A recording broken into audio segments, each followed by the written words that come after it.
Brother, I want you to listen. You and I were never meant to live small. Our bloodline didn't come from people who give up when things got hard. It came from men and women who walked through storms with nothing but fire in their hearts. They fought for food, for land, for the chance to breathe one more day. That blood still runs inside you. But somewhere along the line, we forgot. We started chasing pleasure, comfort. We started scrolling when we should have been building. We started comparing instead of creating, and deep inside you feel it, don't you? That tiny whisper that says you are meant for more. You wake up tired, you stare at the ceiling and wonder what happened to the spark you used to have, man. You used to build, dream without fear. You used to believe the world would notice you one day, but life hits you again and again until you start to doubt. Bro, I get it. Everything reaches that point when quitting looks easier. But that's the test. That's the exact moment your ancestors are watching. They are not in the past.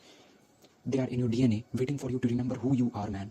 Close your eyes and feel that pulse in your chest. That's not just your heartbeat, that's the echo of every fighter before you saying stand up. Of every fighter before you saying stand up, they didn't hand you comfort, they handed you strength, discipline, and guilt. You think life is unfair, of course it is. The battlefield never compromised fairness, it only promised opportunity. The ones who rise are not the ones who feel ready, they are the ones who move even when they don't. Every time you fail, every time you get rejected, every time you think you are done, that's the universe sharpening you. You don't grow in comfort, you grow in chaos.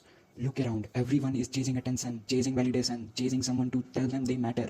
But you, brother, you don't need to chase, you need to build the mind that cannot be broken, build the habits that make you unstoppable, build the focus that doesn't waver when life gets nosy. Because this world doesn't remember the ones who almost tried, it remembers the one who refused to stop. So when you feel like giving up, stop looking for motivation. Motivation fades, discipline doesn't. Motivation whispers, discipline grows. You don't need to be perfect, you just need to be consistent. You don't need to see the whole path. Just take the next step and the next and the next until the fire inside you becomes louder than every doubt around you. This is your reminder, bro. You came from warriors. Act like it, speak like it, train like it, fight like it. When you walk with pride. When you fall with purpose. Because the story you are writing right now will be read by someone else later who needed proof that they could survive too, man. And when that day comes, when you finally look back and realize how far you have climbed, you will smile. Not because it was easy, but because you become what you were always meant to be, a warrior in the modern world.